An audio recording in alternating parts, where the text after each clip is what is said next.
everyone, welcome to PureTalk. I'm Kirsten Haglund, and we've got an innovative new talk show for you, brought to you by Faithwire and PureFlix. We're going to discuss all the issues of the day, culture, politics, all through the lens of faith.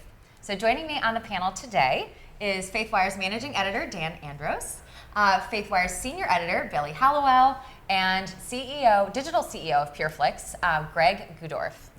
So thank you guys so much. We're going to be talking today a little bit about education to start off. And there's a lot of talk in the Christian community about public school or homeschool, prayer in schools, what should be taught, what shouldn't be taught. A lot to dive into here. So a lot.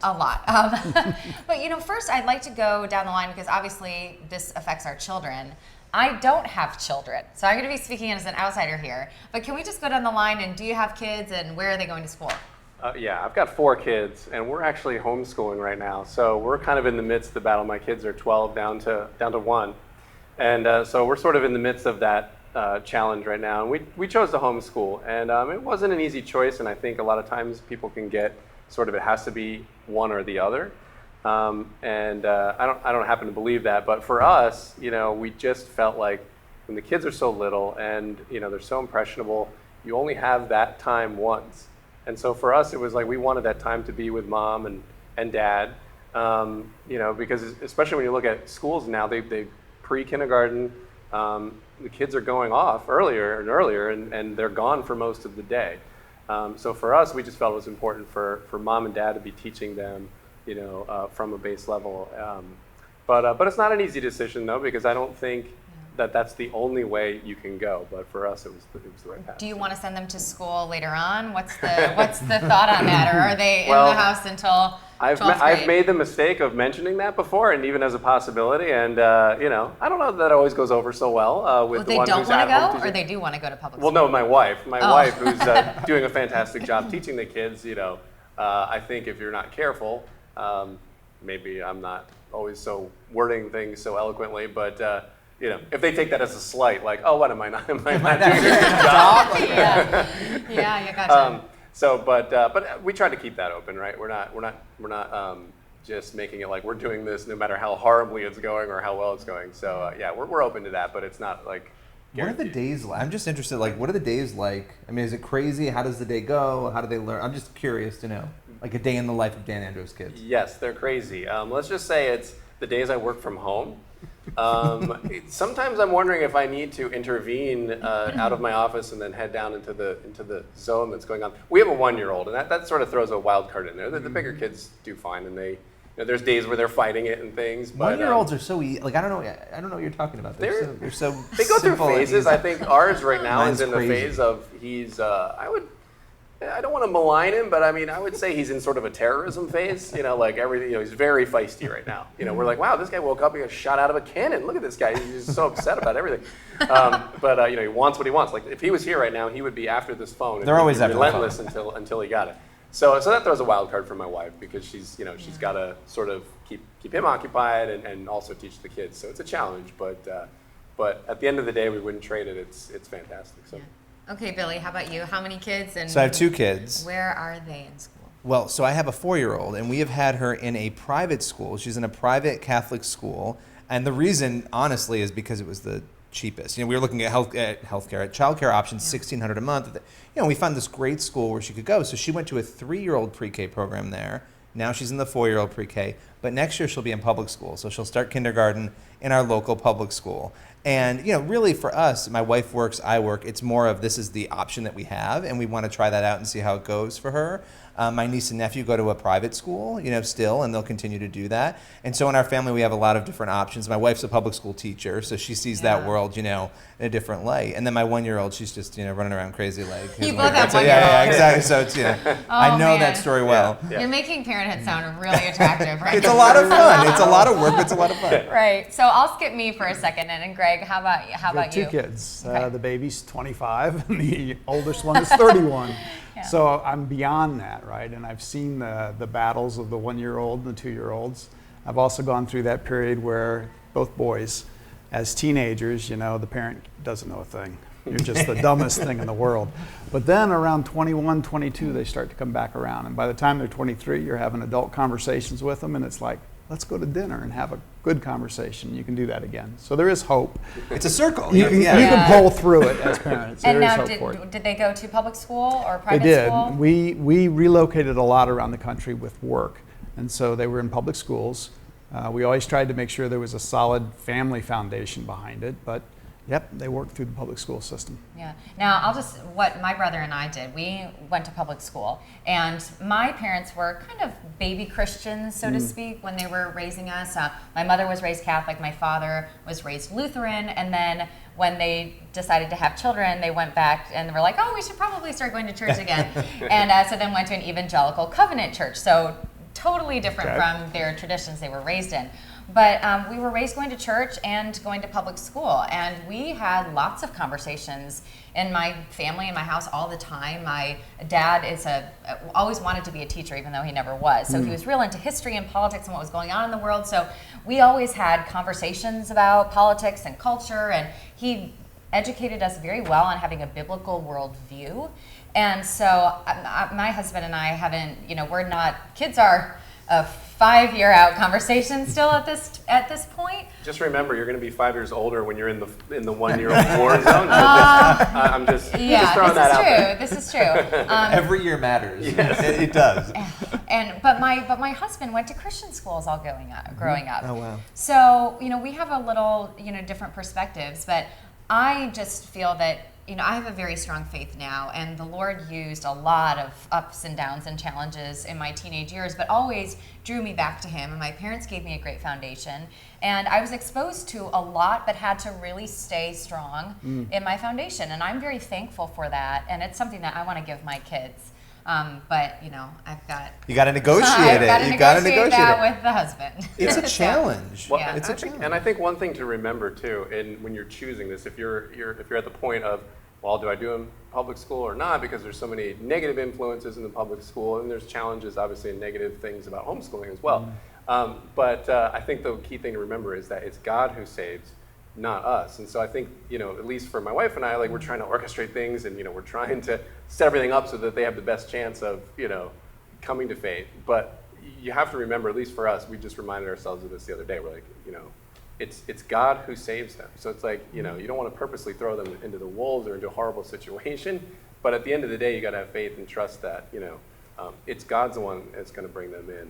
Yeah. And so it's not up to you, and you don't have to set everything up perfect, because you're going to mess up no matter which path you take. So. Yeah. But that doesn't release you from trying Correct. and from worrying and Right. working it, right? Yeah. So many folks don't take that same level of involvement, for whatever reason, can't be that involved with their children. And the children are left to the school system wherever it goes through, right? Yeah, and I think what Kirsten said, what your family dynamic sounded fantastic, because you're having those conversations when you came home.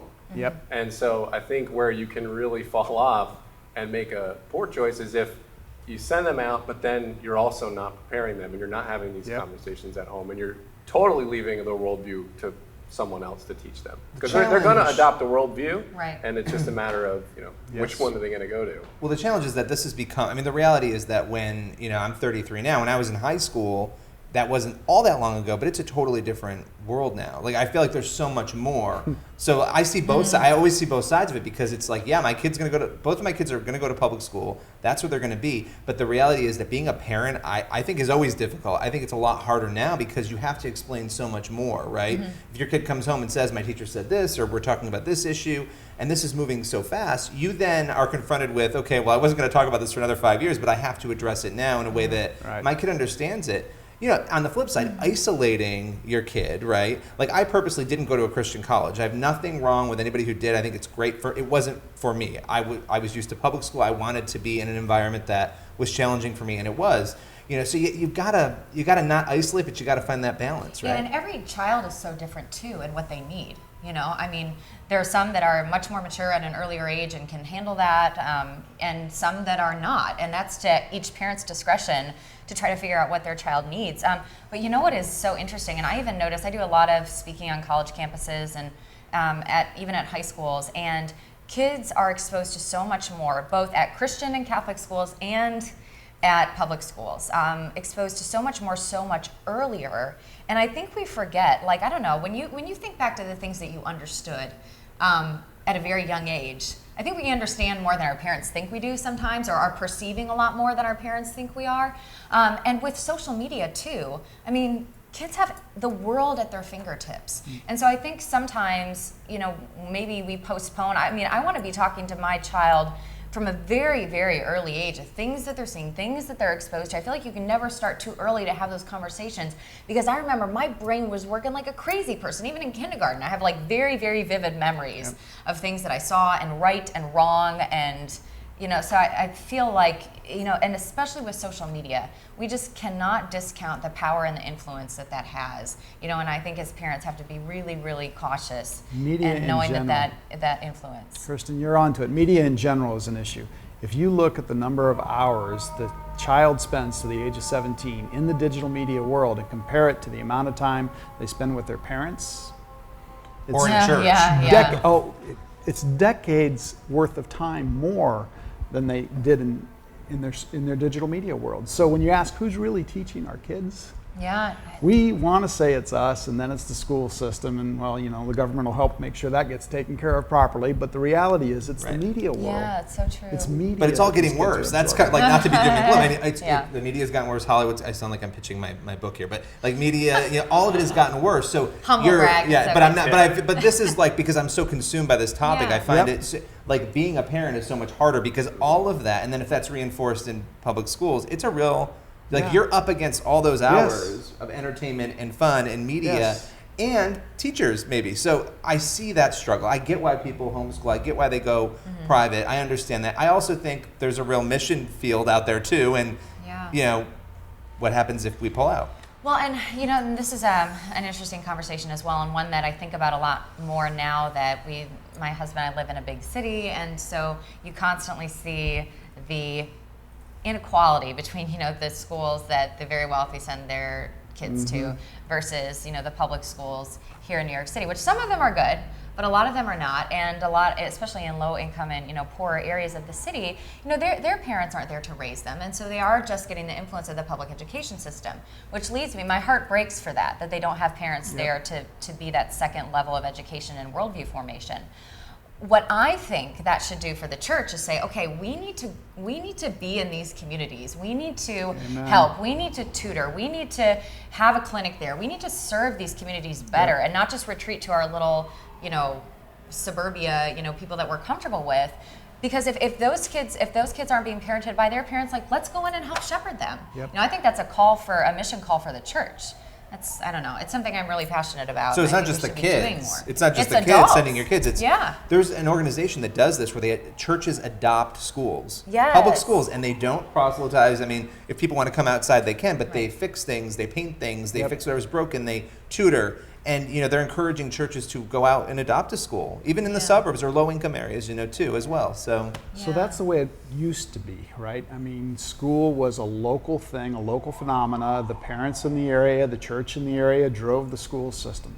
And we've moved away from that with all this growth. So how do we pay attention to that calling and return to that level of service? Yeah. It's our children. And it's our future. I mean, that's the thing. And we've talked about this a lot, but my philosophical issue, and I was saying this to you before, is the one thing that would fix schools is the one thing that's not allowed in schools, right? So you have to find a way around that. And I'm not saying I think schools should be, churches. They're not. There has to be that healthy separation. But I think we've separated so much that some of those morals and values are just completely missing. And there's another set of morals and values that tend to be there. So there's obviously a lot of issues, both in public and in private schools. But Billy, what is a way that we can start to try to fix this? Try to make sure that our kids are getting some kind of presentation of a biblical worldview. How do we go about tackling this? I think there's a few things. I think teachers should know their rights. I do think there's a lot of sort of scare tactics like, oh, you can never answer a student's question about anything, and you can't participate in out of school, like before or after school Bible studies. I mean, look, every student club needs to have an advisor. Why can't that student club also have a teacher advisor? I think people need to know what their rights are. You can't, look, when it comes to proselytizing, the last thing you want is, and I would say, okay, what if a Muslim were doing this or a Hindu? I think Christians don't ask that question always of, okay, how would I feel if somebody of another faith were coming in and proselytizing? So we have to be careful there. But I think knowing our rights and knowing what we can say, there's a lot more that you can say and do that is within the law. But also churches and outside, as we were talking, outside groups coming in and doing things at the school, tutoring, helping, showing love. It doesn't mean you're going to go in and proselytize. Right. And just being there in the community to show you're there and there's people that care for you. Right. You know, it's so important. And I think the disposition is important. Like, you've got to come in with a humble disposition. I think too many times Christians come in with sort of this, we're being wronged, even if they are being wronged. Like, they come in with this, fighting attitude, and I'm going to fight back. I'm taking this school back. It used to be Christian at the beginning. They taught Bible in the beginning days, which they did in public schools. But that's just not the way, that's not where the culture is at right now. And you're just going to create, conflict and division. And lawsuits. And lawsuits when you come in like that. So I think the things, piggybacking off what Billy said, is I just think the key is having a humble disposition and then presenting your position that way. And this is probably something that we could talk a whole 20 minutes on. But what about, specifically what just came to mind was the creationism versus evolution kind of debate. How do Christians say do they push harder to say we want our viewpoint represented, or do they back off? What is the appropriate way that Christian parents, I guess, should address this situation in particular? I do think it's interesting that we have these battles over these optional Bible classes, right? And again, people would say, why not an optional Quran class? And I guess the argument there would be, 70% of the country claims to be Christian. A lot of our laws are based on that sentiment, Judeo-Christian values. Having a class that's optional, that isn't a religion class, but that teaches the history of that, and that might include why Christians believe what they believe about creation. Those classes, I think people could fight for those, and those conversations can happen. I know there are a number of organizations that have tried to get those through, and there's some legal battles. But I don't know, that's a tough one, right? I don't understand why a teacher can't say, and I don't know what the laws are on this, but this is what religious people believe about creation. Not everybody believes this theory, because it is the theory of evolution. It's not always taught that way. And we have two different worldviews, and some people believe both, right? So I don't understand why that's even a conflict, to be honest. I think a lot of times there just needs to be clarity too, and I think it's perfectly reasonable to push for that. I don't understand. I've never understood why it's Bill Nye calls it a child abuse to teach creationism. Yeah. And but to me it's a very plausible theory. Like, there's only 3 ways the whole world could have began, and it seems like you should teach all 3 of them. Either it was here all the time, or it came out of nothing, or someone created it. I think where we get into trouble is when we try to legislate it.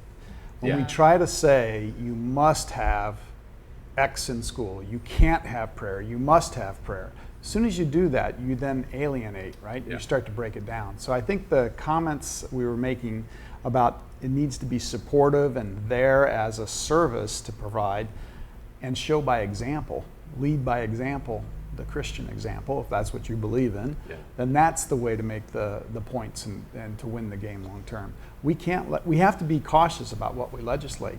You mentioned it before. You strongly legislate for Christian values to be taught in school, and then suddenly, wait a minute, Wiccans got to be taught in school too. Right. Well, Satanists need to have their children's coloring book. It's so true. It's so true. I mean, how do you feel when you see it's a real test when you see them teaching about Islam?